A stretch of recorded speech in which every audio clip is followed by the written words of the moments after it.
I want to introduce you to the other side of the coin of trauma. Resilience can be described as relatively good functioning or well-being, as well as a set of qualities that enable a person to use internal and external resources to adapt in the face of adversity. When we use a trauma-informed lens to interpret common behaviors, we help build resilience. The science of resilience has three fundamental building blocks: secure attachment, a secure base whereby the person feels a sense of belonging and security; self-efficacy, a sense of mastery and control, along with an accurate understanding of personal strengths and limitations; and self-esteem, an internal sense of worth and competence. These building blocks activate a set of qualities that enable a person to use internal resources to adapt in the face of adversity. Guided by the County of San Diego's strategic plan that includes our vision of Live Well San Diego, we all are able to help customers build resilience using a trauma-informed lens by assisting them in accessing external resources, such as services that help build healthy families, create safe communities, and promote sustainable environments.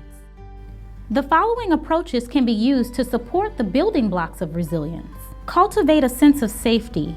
Consider sensitivity towards the possibility of re-traumatization through intake questionnaires and training activities. Take a strength-based approach. Individuals' strengths should be regularly recognized and validated.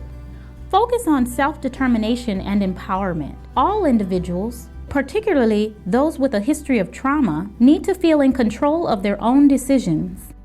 People who have experienced trauma can feel not in control of their lives. Approach person-centered services with a focus on collaboration and mutuality, empowering individuals to make meaningful choices regarding the services they or their family receive and the steps they take moving forward. Using a trauma-informed approach cultivates positive, healthy, supportive relationships and are the best way to build resiliency. Through establishing safe, authentic, and positive interactions, those who have experienced trauma are able to share feelings and thoughts in a protected environment, promoting healing and a sense of connection. A key component of building healthy relationships is trust. My stepson, Adrian, he had unfortunate circumstances and he landed in Mercy Hospital. And when I went to Mercy Hospital, my wife and I, there was an officer there. He had a trauma-informed approach and he invited us to go to Youth Voice at the Mid-City Police Department. And we had never went to the police department under those circumstances, so it was uncomfortable for us, but we went that same day. And Dana Brown reached out to myself and my family, and she gave us that trauma-informed approach, and she loved us. And before you knew it, we were out there doing community work, community engagement, and in that process we were able to get our family first from experiencing abandonment, just different types of trauma, and now having us back and being a part of that process and us healing as a family. Relationships matter. The currency for systemic change was trust, and trust comes through forming healthy working relationships. People, not programs, change people. Bruce D. Perry. Our words and actions are vital in developing and maintaining healthy working relationships. Here are some examples of practical ways to build healthy relationships in the workplace with your coworkers.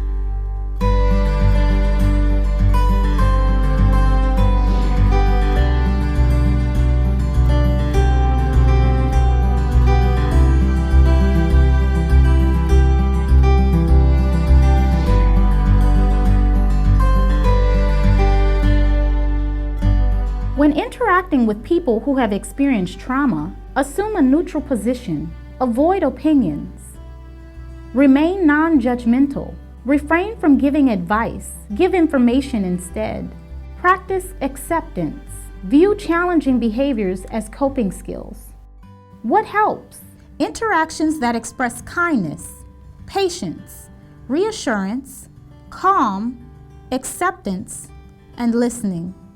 Frequent use of words like please and thank you. What hurts? Interactions that are humiliating, harsh, impersonal, disrespectful, critical, demanding, or judgmental.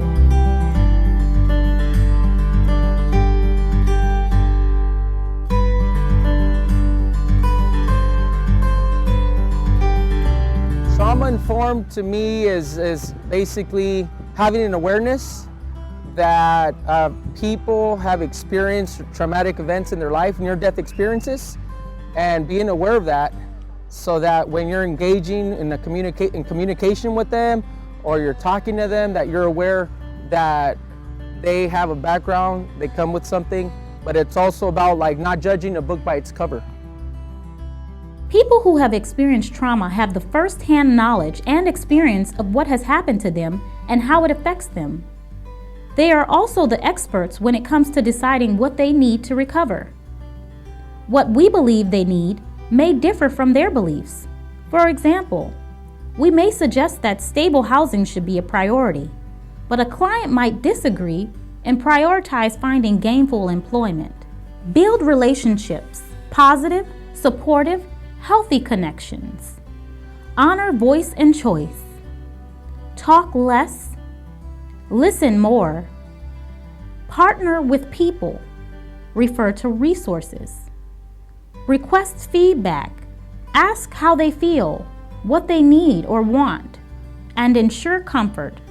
Psychological safety. Right now I'm a senior in high school and about to be 18. In total I've been to like about 12 schools. Most of them I got kicked out of, because of my behaviors, but no one really asked to why I behaved like that, or why I did the things I did, or why I just, sometimes I didn't do anything, and sometimes I just didn't want to do work, I didn't say anything, I just mind my own business, and they weren't having it.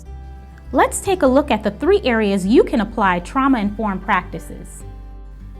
One area is being aware of your own experiences of trauma and how it may affect your perceptions and the way you view the world. The next area is being aware of how we interact with our coworkers who may have encountered a traumatic experience. And the last area is to be aware that it is safe to assume that customers we serve more than likely have encountered a traumatic experience. And we want to build healthy, supportive relationships that provide a positive experience and that deliver positive outcomes. As you can see, having a trauma-informed lens means shifting the way we view someone's behaviors, including our own. By doing this, we can be more compassionate towards ourselves, our customers, and our coworkers in order to promote resiliency. Every day, we are all exposed to ongoing stimuli that we respond to according to our own life experiences. Regardless of our socioeconomic status or cultural and family background, we may share similarities and differences. You can come from the same family, live in the same environment, and interact with the same people. But how we make meaning for our own experiences through our individual lens will drive how we react to impulses and the world. It is neither good or bad. It just is. It is nothing to be judgmental about, rather to be aware, informed, accept, and understand. Experiencing a traumatic event can change the way a person perceives the world. Whether trauma is caused by a single event, such as a natural disaster, or by a repeated or prolonged exposure to abuse, an individual's thoughts, feelings, and behaviors are filtered through that experience and perspective. Increasing your awareness about the trauma a person has experienced and the impact can help you when a disruptive encounter arises. As you sharpen your understanding of the person's experience, the relationship with the individual will strengthen, and the stronger the rapport can result in more successful interventions.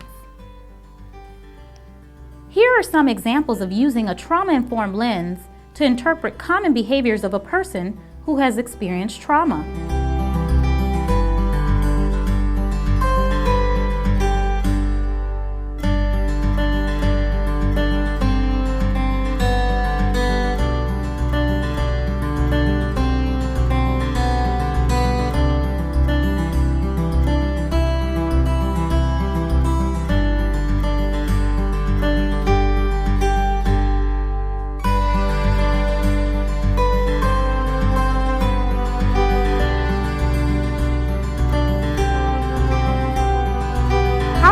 shift our perception by asking the questions, what are my triggers? What are my coping strategies? If an individual shows up to their appointment under the influence of alcohol or other substances, are they trying to numb feelings and sensations or just trying to make it through the day? What about a customer who is displaying aggressive behavior and demanding services that they want? Have they experienced being in an environment where they or their family's needs were not met regularly? For example, war, domestic violence situations, or extreme poverty. It may be the only way they know how to access resources to survive. Remember that being trauma-informed does not mean accepting verbal or physical abuse from a customer. Someone who has experienced trauma may not be disengaged, but instead overwhelmed. It may not be about being unable to follow through, but that the process needs to be broken down into multiple steps and more manageable steps for them. I think being trauma-informed is having a deep understanding of what someone has been through and is going through, and just being open to the experiences of someone and trying to help them. We all have a part to play in building resilience. County of San Diego leadership is committed to supporting trauma-informed systems integration, a system that provides services and support without re-traumatizing the customer, as demonstrated through policies, practices, language, and environment. These principles apply to staff, contractors, partners, as well as customers. So what can leaders do? Events that happen elsewhere, globally and nationally, can have an effect on people locally as well. Trauma can be experienced without a person being the direct recipient of the act. When a traumatic event occurs while employees are at work, leaders can respond by understanding that the impact will cause many to take care of themselves in different ways. Some responses may be to remain at work, take a break, take a walk, go home for the day, or maybe even take vacation for a more extended amount of time. Others may need to reach out to the Employee Assistance Program. Here are some additional ways you can build resiliency within yourself. Build a support network, whether it is for work or play. Eat more veggies and drink more water.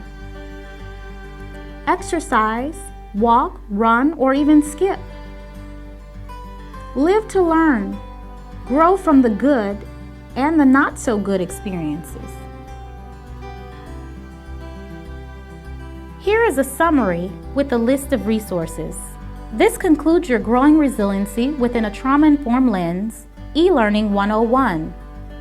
You should now be able to describe trauma and resiliency and why they are critical to Live Well San Diego. Identify a trauma-informed system of care. Recognize the science of resilience and the 3 core building blocks. Describe the power of healthy relationships and behaviors that build healing relationships, and identify resources and ways to support healing and resiliency.